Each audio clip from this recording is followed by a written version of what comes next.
What is up, you guys? I'm Charmx. Today I'm going to be reacting to Game Theory Bowser's Broken Home in Super Mario. Now I don't know what to expect. This is by the Game Theorist though, so it should be well done and very interesting, and hopefully it will be. But with that being said, also I had this comment on some of my videos recently. People are saying Bowser is a girl. Is that true? Because I always thought Bowser was a man. Wait, let me just check. Alright, so I just did a little quick search on Google. I still can't find the answer. It's more people just like speculating. So I don't know. Is Bowser a boy or is Bowser a girl like people are saying? Or are people just trolling me? Because I don't freaking know. Anyway, with that being said, the original link's in the description. Without any further ado, let's begin. So, which character are we going to completely deconstruct today? This should be fun.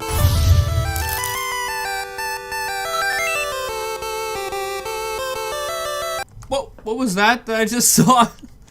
Oh, that was, I think it was Bowser taking away Peach. I thought, my mind is too dirty.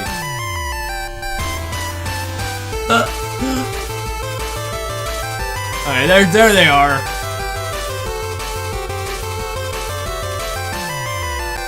Ba ba ba ba ba. Hello, Internet! Welcome to Game Theory, taking apart Nintendo's roster one character at a time. Today on the chopping block, Bowser, the big bad of the Mario franchise and one of my all-time favorite villains. Every time we hear about Bowser, all we're told is Was Jimmy Kimmel was #2 for a villain? What? that he's supposedly cruel and ruthless, an evil tyrant bent on conquering the Mushroom Kingdom. But is the situation really all that black and white? I mean, he does always seem to find time to invade kingdoms, start wars, and destroy galaxies. But what about his sensitive side? In Super Mario...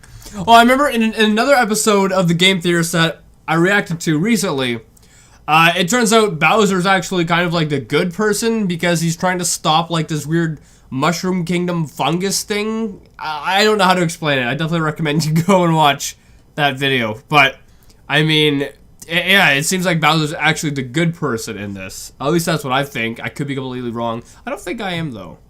Mario RPG and Super Mario Sunshine, he's not ashamed to cry. And as we see in Super Paper Mario, he's a lover as much as he is a fighter, excited by the prospect of straight up marrying Princess Peach. No, I would say he's not nearly as heartless as the Mario Wikia would lead you to believe. Seriously, quote, Bowser is a villain of pure evil.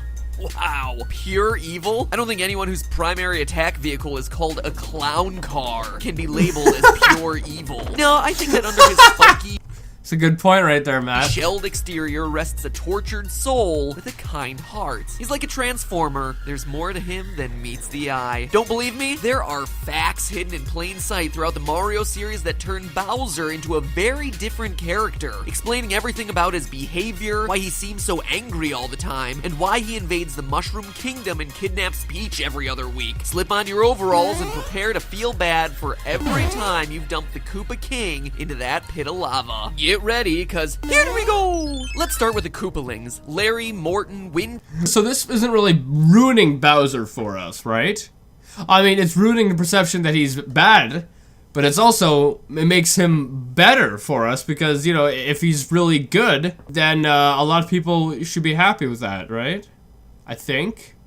I don't know. Andy, Iggy, Roy, Lemmy, and Ludwig von Koopa. 7 characters that create one of the franchise's longest-held mysteries. For years, we all believed that they're his kids. I mean, makes sense, right? We have King Koopa, and these guys are Koopalings. They look similar. Bowser clearly trusts them enough to make them lieutenants in his military, and even grants them entire worlds to rule over in more than one invasion. But the big problem there is that, well, the Koopalings aren't Bowser's kids. At least according to Mario creator and Nintendo creator.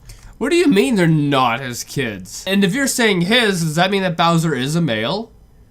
Stop lying to me, you guys. If Bowser's a male or a female, let me know the truth. Don't tell me that he's a female and there's no evidence to back it up.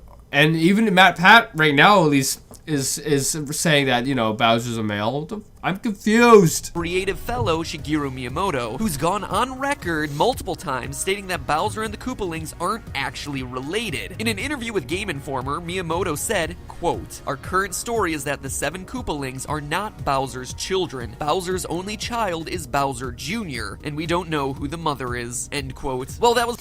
So right there, Basically, that means that Bowser is the male. Why are you guys telling me lies? Before Miyamoto revealed that he is in fact Bowser Jr.'s mother, which, well, that was just weird. Kinda makes me question his credibility as a source. Anyway, all that probably best saved for a theory on another day, but that's as much of a first-hand source as we're ever gonna get, so let's try to make it work. What's the deal? Who are the Koopalings? It got me thinking. Look at the manual for Super Mario Bros. 3, the game where the Koopalings first appeared. The page where they're introduced literally has, "These are Bowser's kids," as its headline. Then, in the story section, the Koopalings are called his 7 children, and later, Bowser's 7 kids. On page... They could be adopted. I guess they wouldn't be biological, but they'd be, you know, they'd still be his kids if it's adopted. 3, Bowser himself says, "Ha ha ha, these are my 7... That is not how Bowser would sound. "Ha ha ha, these are my 7 children that are gonna help me take over the Mushroom World." Then later on, Larry, Morton, and Lemmy all refer to Bowser as their father. Gee, I wonder why we could have thought that they were his kids for so long. The manual seems pretty insistent on it. You are the father! And I know what you're thinking. Translation error. Well, that's simply not the case. The kanji used in the Japanese manual all equate to things like children and father. Even when the game was re-released as Super Mario Advance 4, the Koopalings were again referred to as Bowser's children. And that's not just a one-off thing for versions of Mario 3. The manual for Super Mario World also described them as Bowser's kids. Though here, it's not mentioned in the Japanese.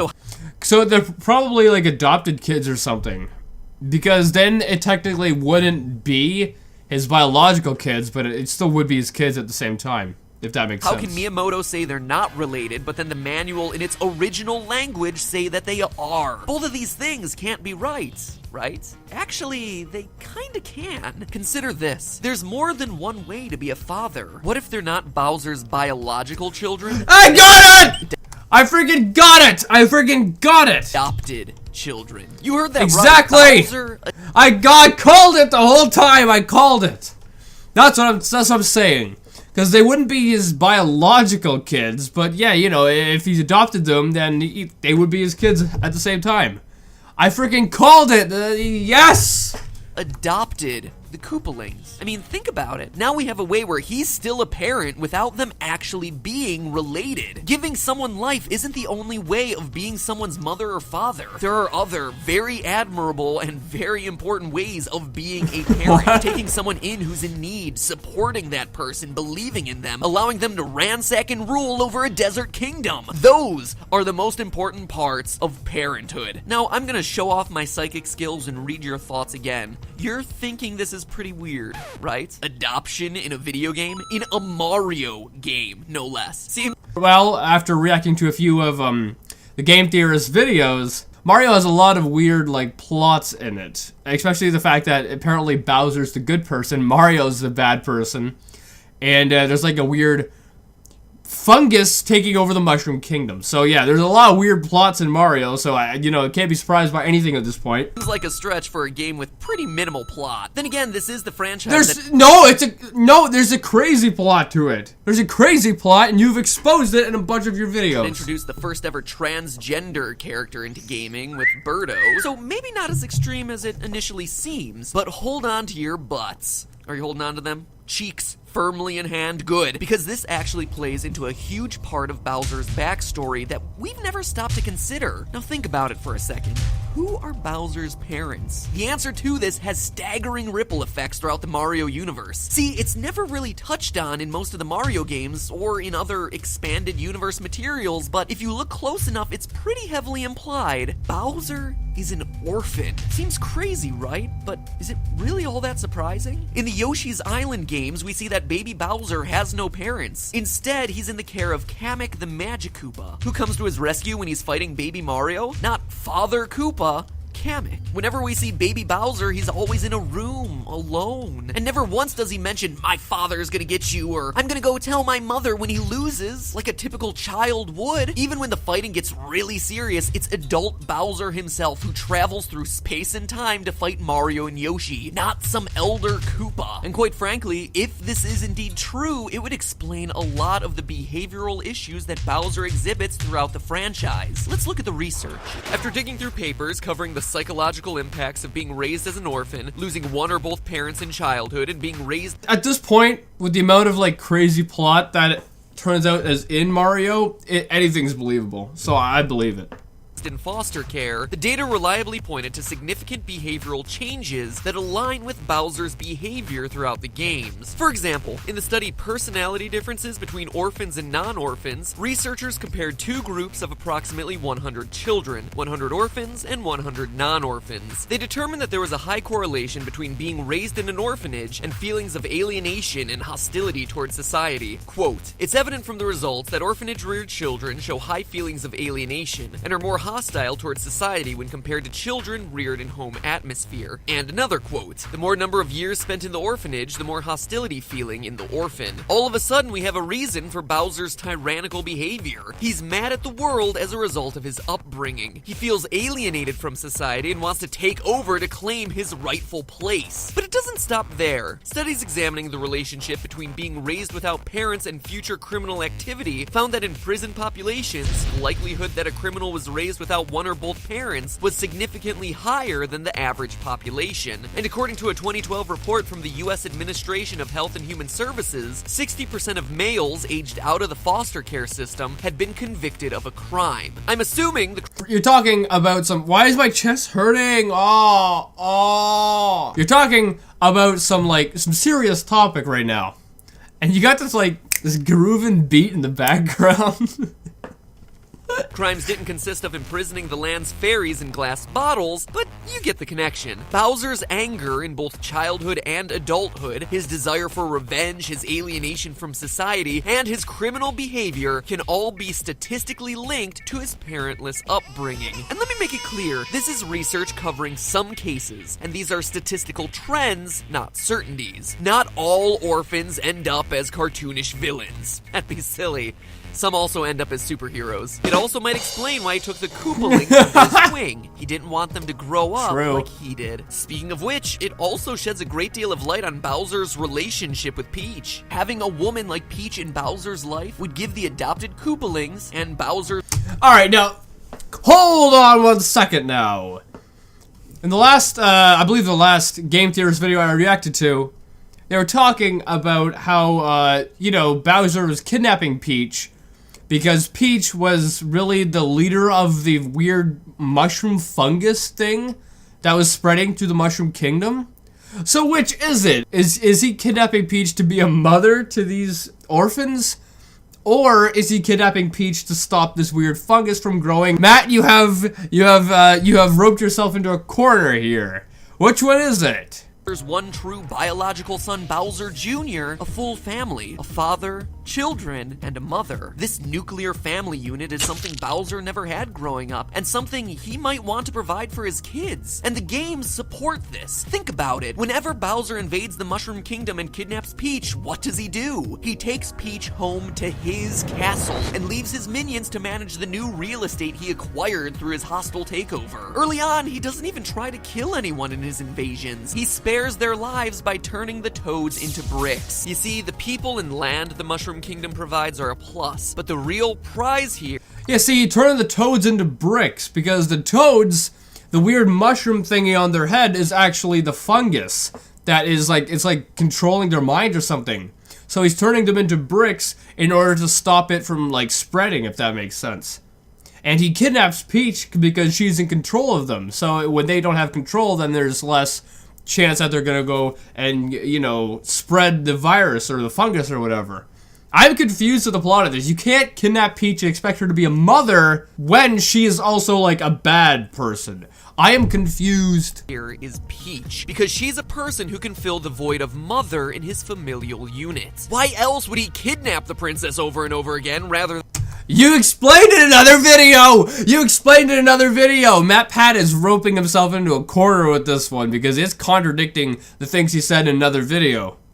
Than, the obvious answer of killing her. And the games support this conclusion. The only times we see Bowser open up emotionally involve Peach and his family. Look at Super Mario Sunshine, a game whose entire plot revolves around Bowser Jr. constantly kidnapping Peach because he thinks that she's his mama. Someone please teach this kid some basic biology. These things don't go together. And even still, they wouldn't produce this. But what would give him that idea in the first place? Well, Bowser himself. At the end of the game, Bowser confesses to his son that Peach isn't his mom. But why lie about something like that? If you look closely, his eyes well up a bit in that final scene. The lie, the tears, this seems to indicate that Bowser feels guilty about being a single dad to his son, remorseful about his plan to kidnap Princess Peach not being able to provide him with a full family. But as one last point of evidence here, let's turn to the pages of the now defunct Nintendo Power. Counselor's Corner, you won't soon be forgotten. Now, for those of you who don't remember the simple joys of completing a year's worth of spine art or sending in illustrated envelopes, Nintendo Power was a news and strategy magazine that was published in-house by Nintendo of America. In the days before the internet, Nintendo Directs, and Iwata Bananas, it was the go-to source for everything Nintendo. And included in that everything were comics. For 12 issues in 1992, they ran a comic called Super Mario Adventures, which told the typical story of, you guessed it, Bowser kidnapping Peach with the help of the Koopalings. But what makes this comic special is that in it, Bowser finally explains his motivations. Why he does it. Volume 35, April 1992, we're treated to the following frames. Bowser says, I've done a mighty fine job of raising you kids. I don't know why I made Bowser sound like a 70-year-old smoker, but let's go with it. But I've been thinking you need a mother, so I've proposed to Princess Toadstool. And then later that same month, the Koopalings say to an escaping Princess Peach, give it up, mother dearest. I don't know why I decided to make them sound like a rip-off Mickey Mouse. Like I've said in the past, impressions, not my thing. Now, I recognize it isn't canon, but this is Nintendo publishing these magazines themselves. And not only that, it was a story written by one of Nintendo's own copywriters. Is it really so hard to imagine a scenario in which conversations were held internally at Nintendo around the games, the characters, and their plots, and that those details somehow made their way? I think we need an updated version. I really think we need an updated version of this video and the last one I reacted to from the Game Theorists. Because how do these two go together? Because in the last video, as I said, Peach is the bad person in it.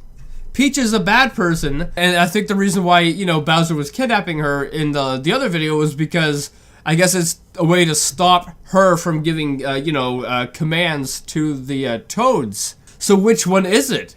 Because it can't be freaking both. You can't kidnap the villain and get them to be a parent to your children. That doesn't make sense. Something just doesn't add up, Matt. Maybe not into the actual game, but into some of the supporting content promoting those games. Honestly, I think it makes sense. In short, this ties together everything so neatly. Bowser is an orphan, a temperamental child raised by a wizard doing his best. Angry and driven to regain control over his life, he becomes a powerful ruler of the kingdom. Not wanting others of his race to suffer through the pain he did, he adopts the Koopalings, mentors them, and gives them purpose as leaders in his military. Eventually, Bowser wants to give the Koopalings and Junior a complete family, and kidnaps Peach to be his wife and their mother, even going so far as to lie to his children. Bowser may be a tyrannical monarch who does some terrible things, but at his core, he's just a deeply flawed character, a lonely kid looking to piece together the family he never had.